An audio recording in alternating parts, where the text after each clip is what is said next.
សិក្សាអត្ថបទអក្សរសិល្ប៍ខ្មែររឿងសព្វសិទ្ធអត្ថបទនិងអ្នកនិពន្ធ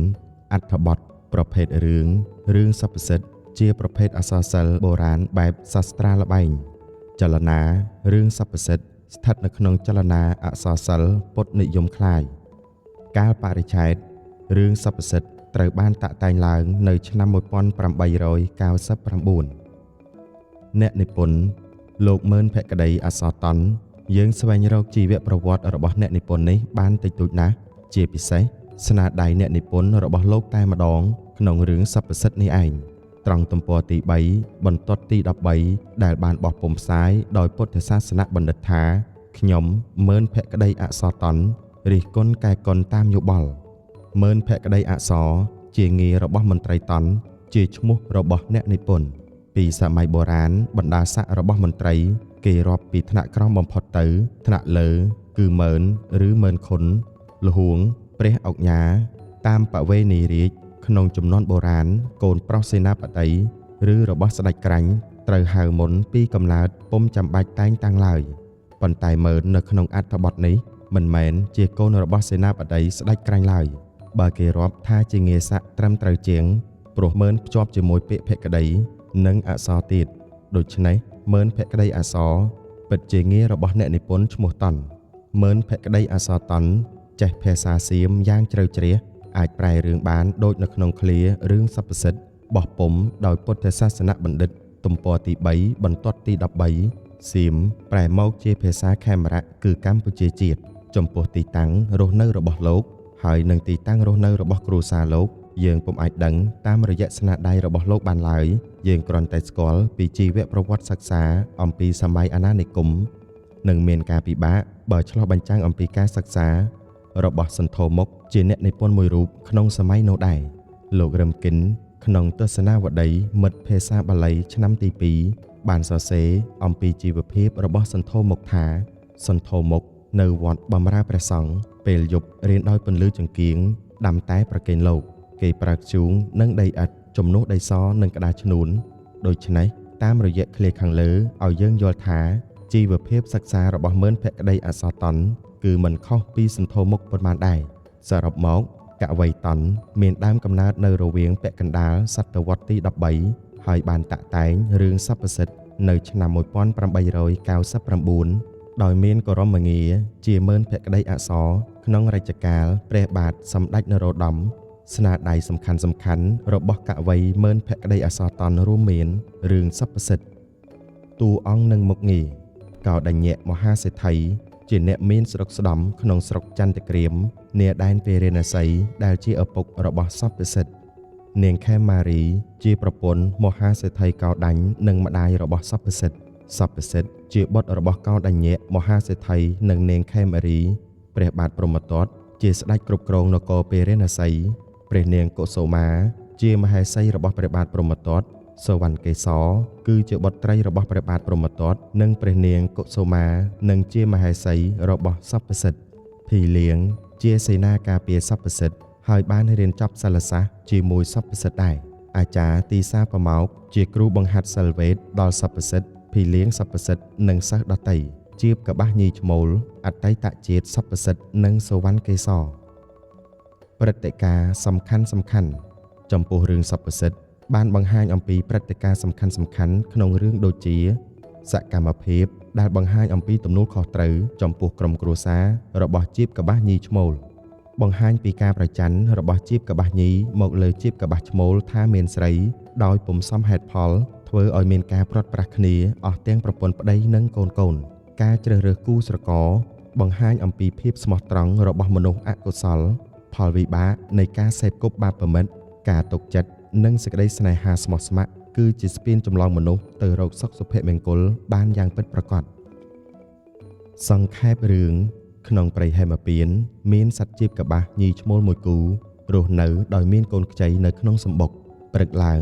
ចាប់ឈ្មោលចេញទៅរកចំណីចិញ្ចឹមកូនទុកចាប់ញីឲ្យនៅរក្សាកូនហើយទៅដល់ទីស្រះឈូកមួយមានផ្កាឈូករីកក៏ហើរទៅទុំនៅលើផ្កាឈូករីកនោះហើយត្រូវផ្កាឈូកនោះក្តោបរំរកច្រកចេញពុំរួចលុះសូរិយាជ្រៀលជ្រេផ្កាឈូកលា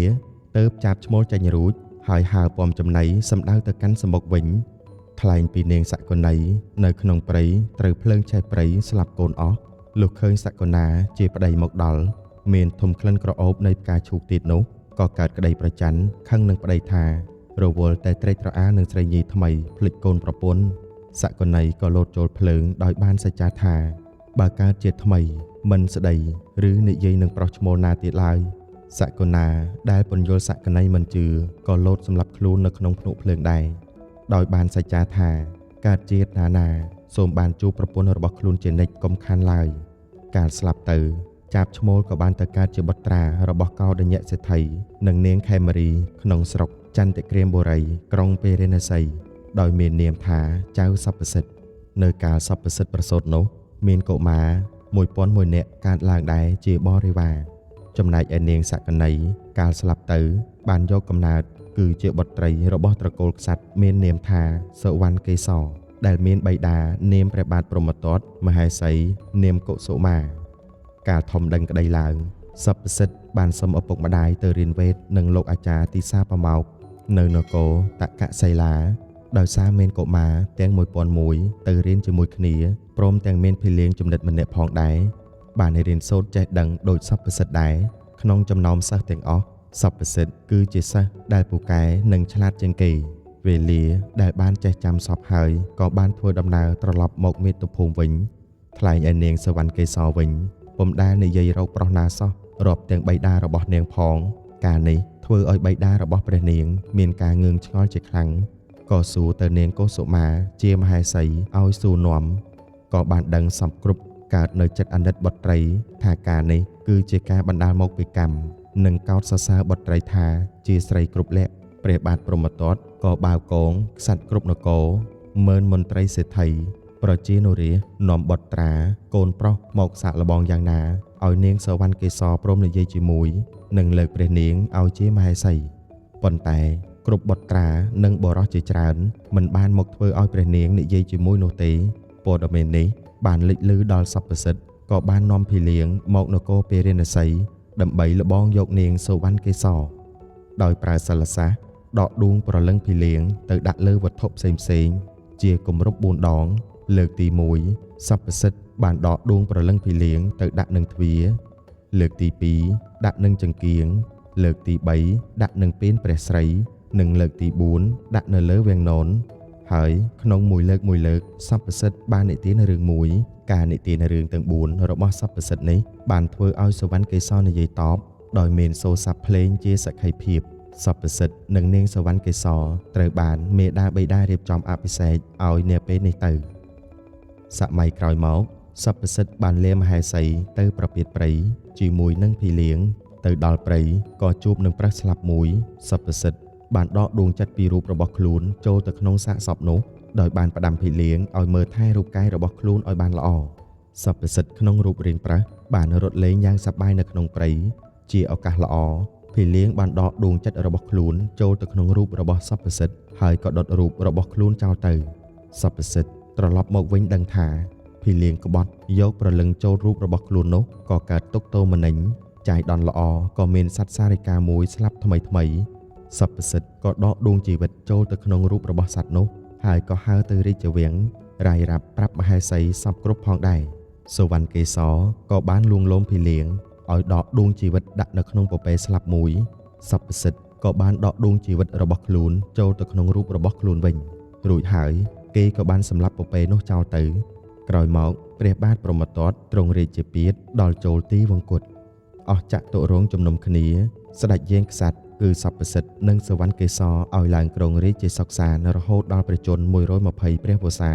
ទើបសោយវិលាល័យទៅកើតក្នុងឋានទោសិទ្ធសព្វសិទ្ធសជាតិបានទៅជាព្រះសម្មាសម្ពុទ្ធរីឯនាងសវណ្ណកេសរនោះទៅជាកន្សៃសារពេជ្រភិលៀងជាទេវទត្តព្រះបាទព្រហ្មទត្តជាអនាថបណ្ឌិកសេដ្ឋីកុសុមាជានាងពលិកាកោដញ្ញសេដ្ឋីជាពុទ្ធបិតានាមសុទ្ធោទនៈនាងខេមាជាពុទ្ធមេដានាមនាងសិរិមហាមេយាអត្ថន័យប្រធានរឿងសព្វសិទ្ធបានលើកឡើងនៅទស្សនកម្មផលនៃផ្ទៃរឿងទាំងមូលនិយាយអំពីការសាងកម្មនិងការសោយកម្មនៅក្នុងបច្ចុប្បន្នជាតិព្រមទាំងអតីតជាតិ មូលបញ្ហារឿងចំពោះរឿងសព្វសិទ្ធបានបង្ហាញអំពីបញ្ហាកម្មការប្រច័ណ្ឌគ្មានហេតុផលមិនចេះគិតគូរឬធ្វើឲ្យមានហេតុគ្រោះដល់ជីវិតការជ្រើសរើសគូស្រករការផិតក្បត់សហាយស្មន់ការរាប់រកនិងការសេពគប់មិត្តឧត្តមគតិរឿងចំពោះរឿងសព្វសិទ្ធបានបង្ហាញពីឧត្តមគតិដូចជាការខិតខំរៀនសូត្រគឺជាកត្តាមួយដែលជួយមនុស្សឲ្យមានភាពជោគជ័យនៃដំណើរផ្លូវឆ្ងាយនៃជីវិតមនុស្សបានយ៉ាងល្អប្រសើរបង្ហាញអំពីក្តីស្រឡាញ់ចំពោះក្រុមគ្រួសារតាមរយៈការខិតខំប្រឹងប្រែងស្វះស្វែងរកស៊ីចិញ្ចឹមជីវិតខ្លួនឯងប្រពន្ធនិងកូនយ៉ាងកក់ក្ដៅបានបង្ហាញអំពីសេចក្តីប្រច័ណ្ឌភាពមិនទុកចិត្តគ្នាទៅវិញទៅមកជាពិសេសនោះគឺប្តីប្រពន្ធបញ្ហានេះក៏បានធ្វើឲ្យមានការបែកបាក់សាមគ្គីព្រាត់ប្រាសគ្នាអស់ហើយចុងក្រោយបន្សល់នៅវិបដិសារីគ្មានអ្វីក្រៅពីសេចក្តីខូចចិត្តនោះទេ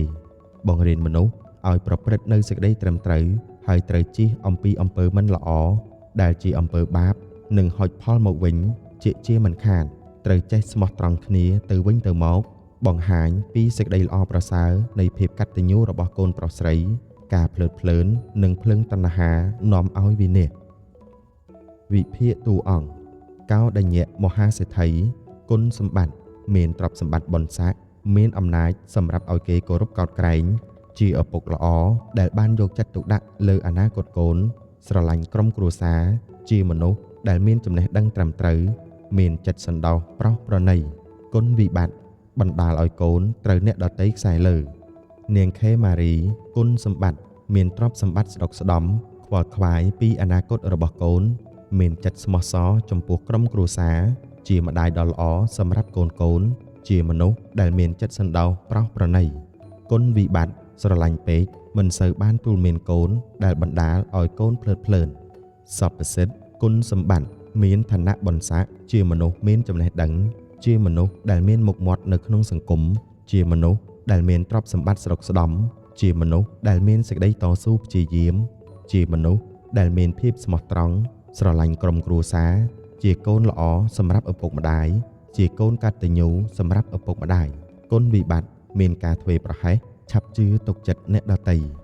ព្រះបាទព្រហ្មទត្តគុណសម្បត្តិជាស្ដេចផែនដីមានអំណាចបុណ្យស័ក្តិខ្ពង់ខ្ពស់ជាស្ដេចដែលមានទសពិធរាជធម៌យកចិត្តទុកដាក់ចំពោះអនាគតរបស់កូនស្រីស្រឡាញ់ក្រុមគ្រួសារជាមនុស្សដែលមានចំណេះដឹងជ្រៅជ្រះគុណវិបត្តិខ្លាចបុត្រីមិនមានស្វាមីព្រះនាងកុសុមាគុណសម្បត្តិជាមនុស្សស្រីដែលមានអត្តចរិតល្អជាមនុស្សដែលមានសេចក្តីស្នេហាចំពោះស្វាមីមានចិត្តស្រឡាញ់ជាតិមាតុប្រទេសគិតគូរពីប្រយោជន៍រួមជាព្រះមេដាដែលមានព្រហ្មវិហារធម៌គុណវិបត្តិខ្លាចបុត្រីមិនមានស្វាមីសុវណ្ណកេសរគុណសម្បត្តិជាមនុស្សដែលមានឋានៈបុណ្យស័ក្តិខ្ពង់ខ្ពស់ជាមនុស្សស្រីគ្រប់លក្ខជាមនុស្សដែលមានចំណេះដឹង